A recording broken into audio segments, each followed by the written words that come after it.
What if we gave up something we wanted so that ultimately we can tap into what we need? In a life that's overwhelmingly busy, how can we slow down?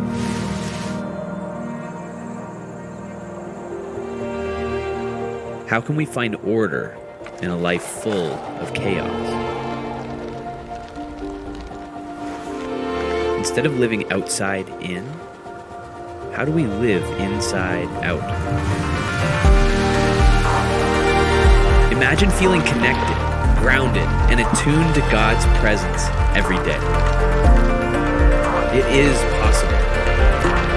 It's time to live our life to the rhythm of God's heartbeat.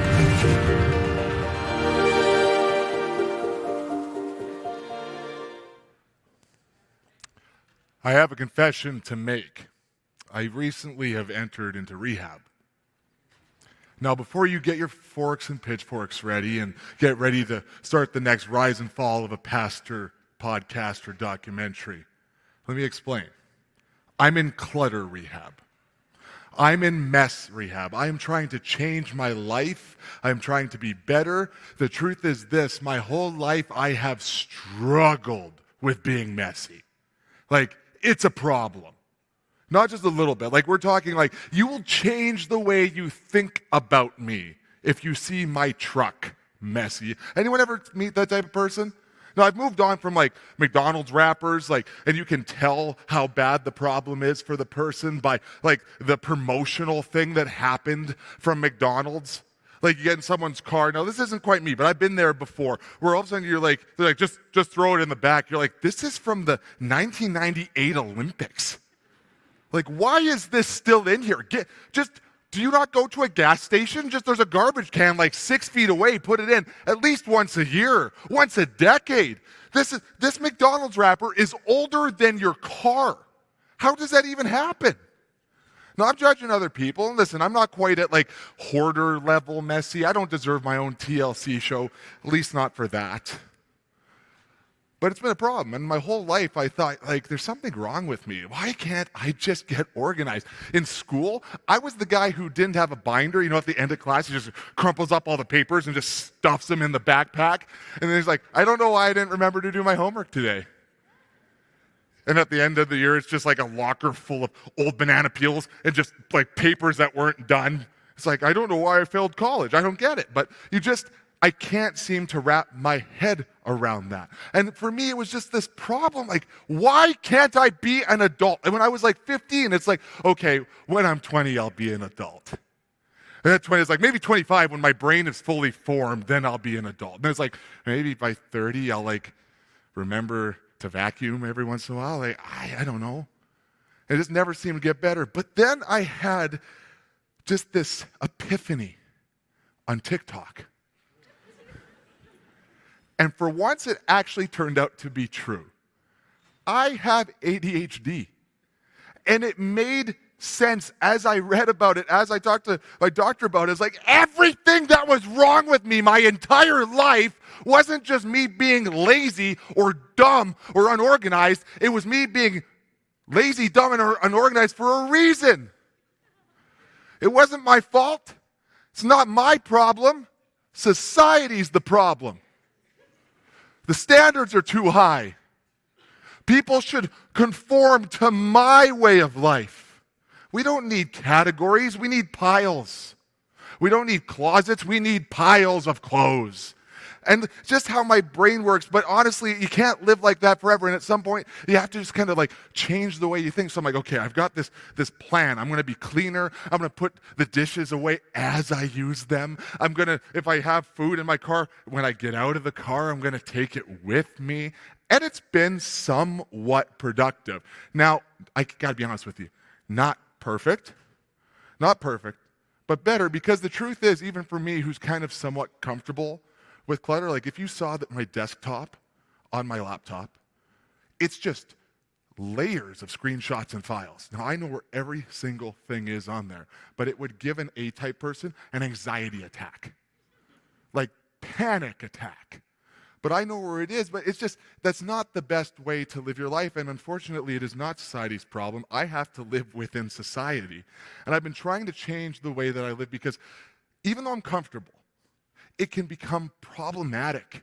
I feel stressed once the clutter becomes too much. As hard as it is for me to have a clean house, a clean office, a clean car, a clean workspace where it's just simple, sanitized, and organized, it's difficult, but I love it because I feel better. I work better. I live better. I am better and mentally and emotionally healthier because I'm in those spaces. When my house is clean, I just think cleaner. If I'm tippy-toeing over all my clothes, like to get to whatever, then it's a little extra stress in your day.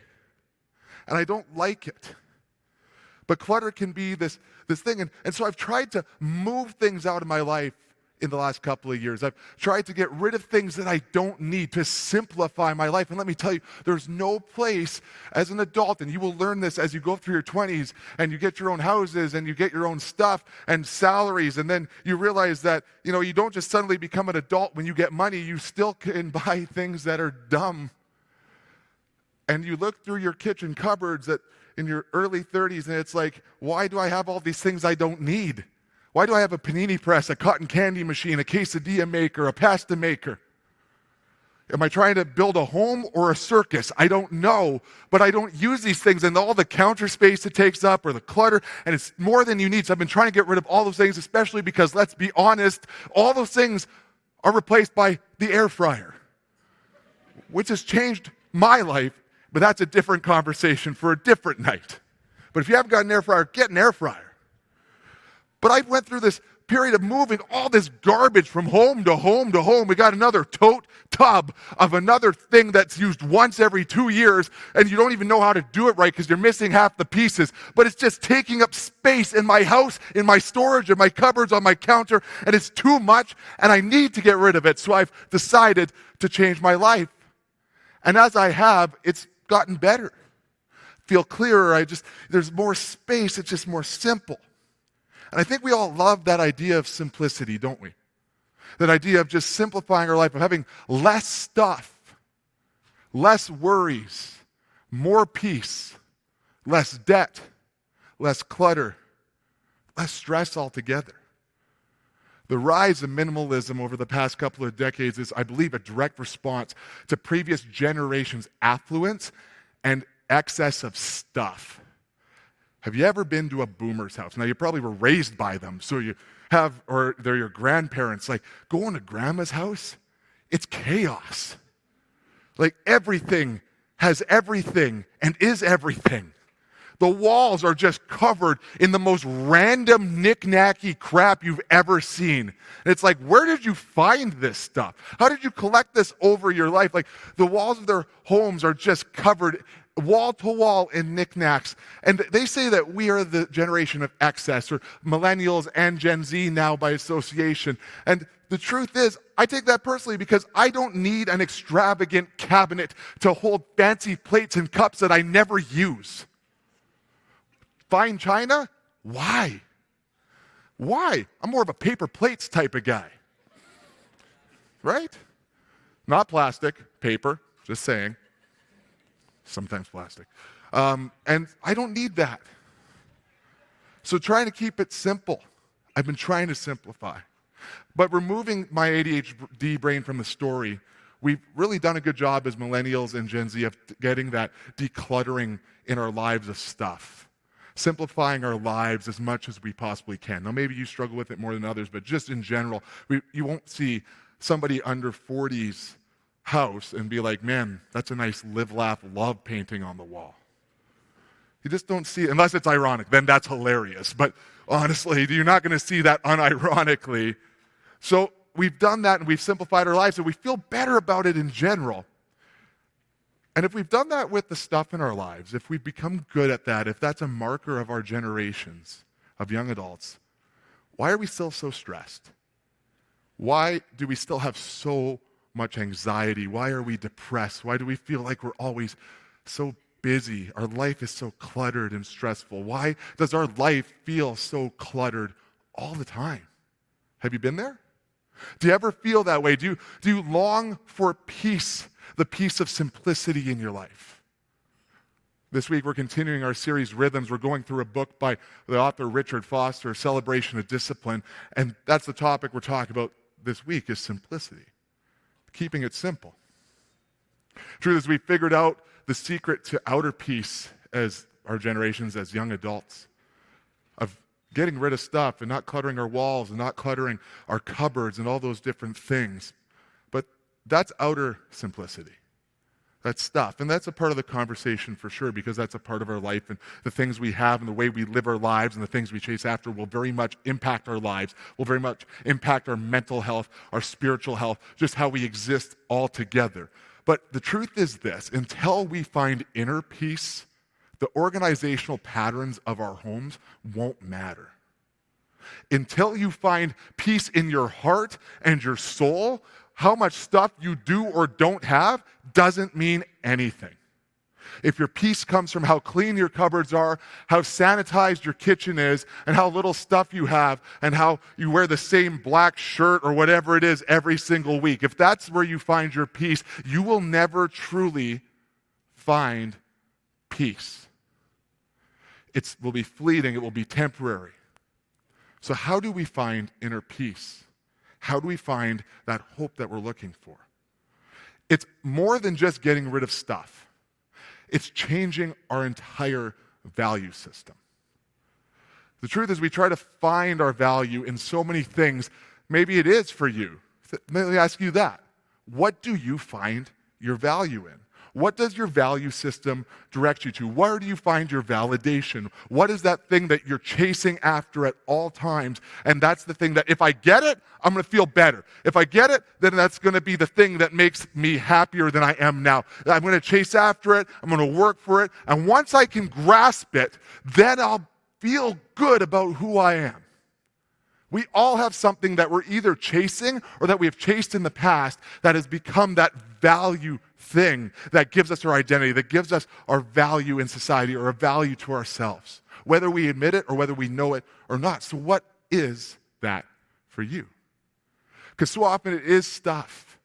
So often it's that promotion, that position, that degree or diploma, that car, that guy, that girl, that relationship, that thing that you've been chasing after that is going to fulfill your every need and fill that gap in your heart and in your soul. What is it for you? I want to take a look in the book of Matthew, chapter 6, verse 25. Jesus says this: "Therefore I tell you, do not worry about your life, what you will eat or drink, or about your body, what you will wear. Is not life more than food, and the body more than clothes? Look at the birds of the air. They do not sow or reap or stow away in barns, and yet your heavenly Father feeds them. Are you not much more valuable than they? Can any one of you by worrying add a single hour to your life? And why do you worry about clothes? See how the flowers of the fields grow? They do not labor or spin. Yet I tell you that not even Solomon in all his splendor was dressed like one of these. If that is how God clothes the grass of the field, which is here today and tomorrow is thrown into the fire, will he not much more clothe you? You have little faith. So do not worry, saying, what shall we eat, or what shall we drink, or what shall we wear? For the pagans run after all these things, and your heavenly Father knows that you need them. But seek first his kingdom and his righteousness, and all these things will be given to you as well. Therefore, do not worry about tomorrow, for tomorrow will worry about itself. Each day has enough trouble of its own." Don't worry about tomorrow. Don't chase after clothes and food. Don't worry about where your next meal will come from. That's easy to say if you have food and if you have water. It's a little harder if you're not able to have those things. The truth is this: so much of what we value is not just what we need. It's excess. Now, we're living in relatively rough economic times. Anybody under 40 is kind of like, am I ever going to own a house, or am I just going to rent? Or if I get a mortgage, will I die before I pay it off? Like, the economy is really tense. Anything could and probably will happen. COVID really put a lot of sensitivity and fear into all of us about what could or will or won't happen. But we still live in one of the most affluent season and culture in human history. Being at the bottom rung of our society puts us at the top of not just the world, but all of human history, in the top 1%. We have more than we need if we're speaking to truly what need is. I'm not saying that to devalue your problems or to belittle your situation that you're struggling with, but the truth is that is reality. Now, we do live in a society and we do live with other people, and we're going to naturally compare. But the truth is that the problem is not what you have, it's how you compare your life to what other people have. To be content with our lives, to be okay with what we have, to, dare I say, be in some form or another happy with where we're at and who we are, we have to stop valuing our life based off of other people and what they have or what they don't. The truth is that comparison is the mortal enemy of being content. And content is good. It sounds kind of average, but content is a place of peace. Content is the place you want to be, because I've said this before, but we want to be happy all the time. Happy is no more achievable all the time than being sad is all the time. And if you are there, either you're on drugs or something's wrong. It's not a place where people, if you're always happy, you're probably faking it, because life isn't just like this. Life is going to be a roller coaster at times. But through that roller coaster, we can find a place, a baseline of peace that is called being content. It's not a negative. It's a solid, good, trustworthy baseline for your life. And it's what we're called to live out. But when we compare our lives to people that have more than us, when we compare our lives to people that are richer or better looking or smarter or whatever it is, we're like, I wish I only had that. If I could only be like this person, if I could only be like this person, if I had that degree, that job, that girlfriend, that boyfriend, children, a marriage, whatever it is that you've put your identity or your value into, that's that thing that you're chasing after, then I'll be happy. But the truth is, that's not where you'll be happy. That's not how you become content, because you're comparing. You can't ever achieve who or what someone else has, because you will never be someone else. And you were never and will never be called to be someone else. God created you to be you. No matter what you think your flaws are, no matter who you've been, no matter what mistake you've made, He's called you to be you. And those flaws and those mistakes and those sins that maybe you've defined yourself with, or you think, I'm not good enough, I'll never land in that space, I'll never achieve that, I'll never be capable of achieving that because I did this or I am this or whatever. At the end of the day, the truth is, no matter who you are or what you've done, you're exactly the same as that person that you're comparing your life to, that you're just chasing after, because we are all sinners. We're all broken people, and we all have the same need for Jesus, who died on the cross for your sins. We are all bad people at the end of the day. I'm not here to tell you that to make you feel bad about yourself, but the truth is, we all make mistakes. We all do bad things, and we all fall short of God's call for our lives of perfection, so we need the forgiveness of the cross. And when we find our identity in that, instead of the thing we have, the TV we want, the car, or whatever it is, then we realize that there's no comparison, because we're all the same in what really matters. And that's a need for Christ. That's a need for God's redemptive plan in our life through what Jesus did, dying on the cross and rising again 3 days later for your sins, so you could be connected to God in heaven for eternity, but also have an abundant experience in life on earth with Him. That is the hope of the cross. That's the hope of the gospel, and that's the hope of a Jesus-based life. And you need to hear this tonight if you haven't heard it. That is available to you right now and always. You have to make that call. Second thing of how to declutter our life is we need to find our hope in spiritual growth, not in our positional growth or success. I know in my life there's been so many times where I'm like, man, I need that new job. I need to graduate college as an ADHD, undiagnosed. School wasn't great, let me tell you. Couldn't really wake up on time for those 8 o'clock classes. And I couldn't really remember to do my homework until like 3 a.m. the night before it was due at 8 a.m. And so that I painted myself into a couple of corners, let's say. But I did it, but I really valued it. I felt like I needed to chase after that degree. If I could get that degree, then after that, life will just be smooth. It wasn't. But that was the thing that was going to put all of it together. Or maybe it's that season in your life where you're stuck in a job or you feel like you're at that entry level. Entry-level jobs are great. Being that first-year apprentice, that's fun when you get hired. But eventually you're like, I think I should move up. I feel like I'm stuck here. I feel like I deserve more, and I feel like I'm falling behind my friends. I'm falling behind. That positional need that we have to be seen as more and to feel more valuable because of our position or our success. Now let's go back to that verse in Matthew 6, in verse 33, where he said, "But seek first his kingdom and his righteousness, and all these things will be given to you as well." When he's talking about clothing and food and all the things that people stress about, he says, when you have things that you want, when you have things that you feel you need, when you have good things, doing well in work, having clothes, having food, nothing wrong with those. But seek first his kingdom and his righteousness, and these things will be given to you as well. So what is he saying? He's saying, look to Jesus first.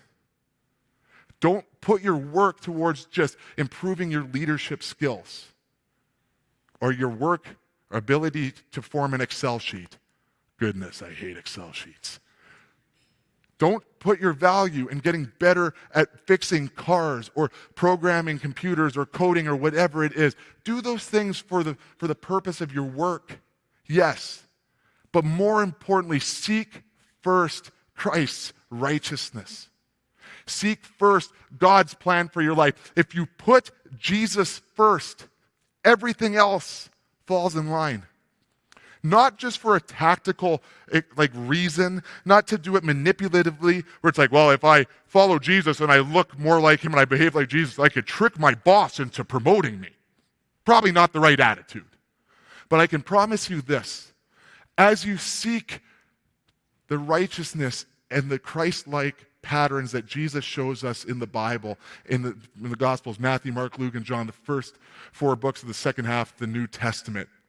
When we see how he behaved, when we learn how Jesus behaved, we can see the best way to live our life. And if you live that out, I promise you this, as a repercussion of Jesus' work in your life, you will see good things come. I'm not telling you you're going to get rich. I'm not going to tell you life's going to be easy. But I promise you that your life will be better. Not easier, but better. Because you will exemplify the good character traits that come from being righteous like Jesus. People will generally like you in your workplace. You will be somebody that people want to be around. Jesus was followed by thousands and thousands of people, and it wasn't just because he was handing out free fish and bread. It wasn't just because he was a good storyteller. The way he lived, people wanted not only to experience, but to replicate, to learn more about. And that is what we're called to when we follow Jesus, when we become a Christian. It's not just to show up to church, not just to join a small group, but shout out tonight, you should join a small group. Beyond that, it's to replicate the righteousness of Jesus, to choose forgiveness, to choose humility, to be a person of peace when the right answer in culture is war, to choose the opposite of what is kind of natural and normal and breaking down our society. And people generally like that. Everything else will come together. It's not just a psychological thing. At the end of the day, when you follow Jesus, he will give you what you need. And that might not be the promotion, that might not be the success, but he will give you what you need to survive and to be content. You will find more peace with nothing replicating Jesus than you will having all the riches in the world if you're out of alignment with who God has called you to be, if you're not following him. There's no place more uncomfortable than not being in alignment with the person and the place that God has called you. So chase him first. Seek him first in his righteousness with everything that you have. The third thing is this, and this one's really hard for us. It's hard for me, always, because I'm one of the most distracted people ever. Declutter the distractions in your life. We've talked about good things. We've talked about things that you need, that you should have, are good to chase. But man, we live in a society of distractions. Social media, like someone could be like, hey Jeff, could you check that email that I sent you? And like I open my phone and there's like a TikTok notification. Next thing you know, it's like 15 minutes later of cat videos, and it's like, I forgot why I came here. That's just a microcosm of what our society is like. There are distractions on your phone. There are distractions everywhere. And we see this in Ecclesiastes 7:29, where it says, this only have I found, God created man upright, but they have gone in search of many schemes. It's not just scheming as in bad things, but there's so many things that can take the place of God in our life, that can take the place of being content in our lives. The author who wrote Celebration of Discipline, Richard Foster, he provides this practical advice. And this is more about adopting simplicity in the stuff that you have. But buying things for their usefulness rather than their status, rejecting anything that leads to obviously addiction, or developing a habit of giving away things. That's something. Have you ever tried giving away things? Just like looking at your clothes and being like, hey, someone else could use this. Going to Goodwill. I know some people, or just knowing somebody who's not even that less fortunate, but might be a similar build to you for your clothes. Or just giving stuff feels good. We always say at Christmas, it feels better to give than to receive. Well, don't just do it at Christmas. You will find joy in that as well. It's a novel idea, but it goes a long way. He advises people to enjoy things without owning them, without having to buy everything that you have, or buy things that are used. Just appreciating the small wonders in life, and just obviously try to avoid unnecessary debts. These things will declutter your life in general. But a life that simplifies and is simple, it escapes the distractions of not just what we own, but of culture, social media, and all the promises that our world will throw at you that will leave you somewhat, if not entirely, empty. We have to change our value system and put our hopes and dreams on Jesus and declutter all of the distractions that would pull our attention away from Him and what He has for us in our lives. The truth is, to declutter your life, you need to declutter your mind. But in order to declutter your mind, you need to declutter your soul. And that means to align your soul with what is good and what is righteous, like we talked about.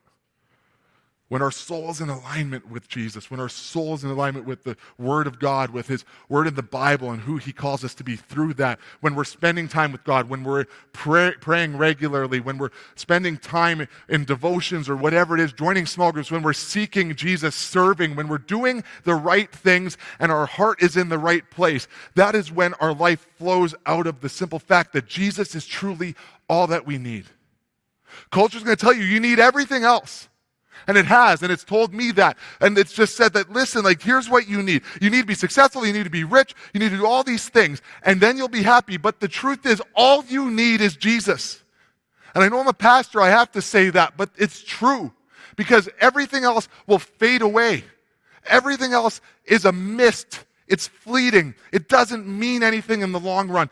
They will rot, it will rust, it will dissipate, and it will leave you empty if you put your value in it. And we all are guilty of that from time to time. But the truth is that on the other side of spiritual simplicity, there is freedom from anxiety, from debt, from stress, from hopelessness, from the exhaustion of running on the hamster wheel of life and culture and expectations that are put on us and that we put on ourselves. I'm tired of it. It's exhausting. And it doesn't lead to being happy, let alone content. We look at Matthew a little further on in Matthew 8. Jesus is talking to this crowd, and it says this: when Jesus saw the crowd around him, he gave orders to cross to the other side of the lake. Then a teacher of the law came to him and said, "Teacher, I will follow you wherever you go." And Jesus replied, "Foxes have dens, and birds have nests, but the Son of Man has no place to lay his head." Pastor Abby talked about this verse last week. And what he's talking about is, the reality is, he's God. Jesus was God in human form. He could have come and demanded to be a king, to be rich and to be famous, but he didn't even have a place to sleep. He didn't have a home. He didn't even have a rental apartment. He didn't have a bachelor pad or a room rented, his own bed, a cot to carry around. God did that. And he's talking about a simplicity of life. He's talking about that we don't need everything that we think we do. And when we humble ourselves to a place where we don't need position, popularity, affirmation from other people, stuff, products, electronics, name it. When we don't need those things anymore, we will live like Jesus. We will be closer to him. We will be able to zone out the distractions around us and to focus entirely on what will make us content and happy, and that is a relationship with God. Maybe you've been chasing after the wrong things for too long. Maybe you've been finding your identity in things, and I can tell you this. One thing that in my life I have chased after, and a lot of times our insecurities are not front and center. They're kind of in the back of our mind. We convince ourselves that I'm doing this just because it's good, and sometimes we can do good things, but if we're not aware, it can be that driven by little insecurities. And even if it's not driven, those insecurities, as we move towards a good thing, can kind of diverge us from what is best for our lives. Even as we achieve good things, we have this twisted kind of perspective because of that insecurity. And for my life, I've always wanted to be an important man. And I've achieved a lot of things, honestly, not because I think I'm any good. Whether that's positions on boards or big stages or jobs within the small world of what I do. We all have kind of that world. To other people, things being a pastor don't really matter. To, in your area of business, to other people, it's not that important. But to you, it matters. Because it's the world you live in. It's the world you've chased. It's the thing that you're passionate about. And I've found myself in seasons where I think I could say, I feel pretty important. And not always. But there's been seasons in that where my faith wasn't as strong as it needed to be. Where I wasn't connected to God like I needed to be. Where I didn't first seek after his righteousness. Where I didn't first seek after all the good things that Jesus had for me. Not because it would make me better at my work. Not because it would make me better at everything else and get promotions or whatever it is. But to chase it because Jesus is what's best. Because Jesus died for you. Because that's where you should find your value, not in all the other things and the accolades and the affirmation and the pats on the back from other people in your field of work, your family, or your life, not in the relationships you have, not in what you don't have, but in the fact that Jesus Christ looked at you in all of your wretchedness, all of your brokenness, in the fact that you don't deserve forgiveness, and he said, I will die for you. So I can forgive you, so you can be connected to me, so you can be connected to God. So you're not defined by the crap in your life, by what was said to you, by what you have said, by what you've done, by who you've slept with, by whatever betrayal you've done to other people or had done to you. That is not who you are. And we get caught up in all the distractions of all these different things in life. And like I said, I've been there. And I look at my life, and recently I've looked at it and said, man, God, I am so sorry that I missed the mark. It's not because I feel guilt or shame. God doesn't deal in guilt or shame, but he will convict us so we can change our lives and just pattern and course correct. And I said, God, I don't want to be that person.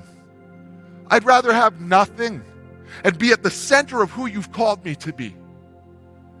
Because that's where I'll be content. I'd rather be homeless than live in a mansion and be disconnected from you. Because it's true that all you need is Jesus. And when you chase after that, when you chase after the righteousness and the joy and the contentness and the peace that comes from that, everything else that you need, not want, will follow.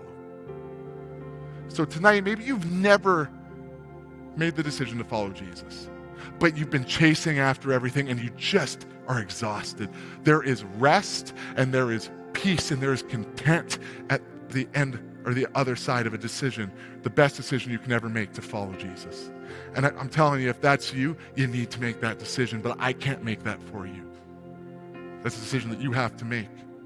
Or maybe you've been a Christian for your whole life, but you've again been chasing after the wrong things. Maybe you've been like I just talked about for me, where it's like, man, I just kind of lost track. I've been chasing insecurities. I've been chasing all these things that I feel that I should have or want or affirmation or whatever the weakness is in the back of your mind that you do things for, even if you're not 100% aware that you're chasing. It's time to realign yourself with Jesus. It's time to take the distractions, to look at the cupboards and the counter space of your life and simplify and move it out. Stop living for distractions and start living for Jesus. Chase his righteousness, and I promise you, your life will be changed. But if that's you tonight, you want to reconnect or you want to connect and make that decision to follow Christ for the first time, it's as simple as just praying this prayer with me. And I would invite you to pray in your heart, to yourself, whatever, with me right now. Jesus, thank you that you came in the form of a man, a baby, and then a man, and died on the cross and rose again 3 days later, that you are God, and because of rising again, that you defeated death, and because we believe in you, as we follow you, as I follow you, I can be free of the sin. I recognize my wretchedness, my brokenness, the mistakes I made, but Jesus, thank you so much that you forgive me, and I beg for forgiveness, and I accept that forgiveness. So Jesus, please just reshape me. Help me to chase after your righteousness. I pray that I would be defined by you and not by who I've been or what I've done. And I accept that. And I'm excited for the plan that you have for my life. You are Lord. You are God. You are my Savior. And I love you. And I'm thankful. Amen. And if you made that decision for the first time, please do not leave here without talking to somebody. We're going to put a link on the screen. You can go there or come to the Connect booth after, talk to one of our awesome team members, find one of our pastors, and let's have a conversation. Do not leave here without having the opportunity to get some next steps, but to celebrate with us together, because that is the best decision that you could ever make in your entire life. The band is going to come up. We're going to sing a couple more songs. We're going to celebrate, whether that's your moment that you first accepted Jesus, or you've been feeling good and you've been following Jesus for a long time. Wherever you're at, let's celebrate. Let's sing these songs to worship God. We're going to invite the prayer team up to the front. If you have any needs, someone's sick in your life, you're sick, you got financial issues, you've got things that are stressing you out and problems that are going on in your life, and you feel like you need a miracle, or you just need God to come in and step in and bring peace to something, or you need to realign your life. Tonight's message I've been talking about, connected with you want to simplify your life. Don't leave here without either affirming it, confirming it with someone else, or getting prayer for whatever you need, whether that's a miracle or that's a realignment in your life. I promise you, Jesus will meet with you, whether that's in your seat worshiping or that's getting prayer here up at the front.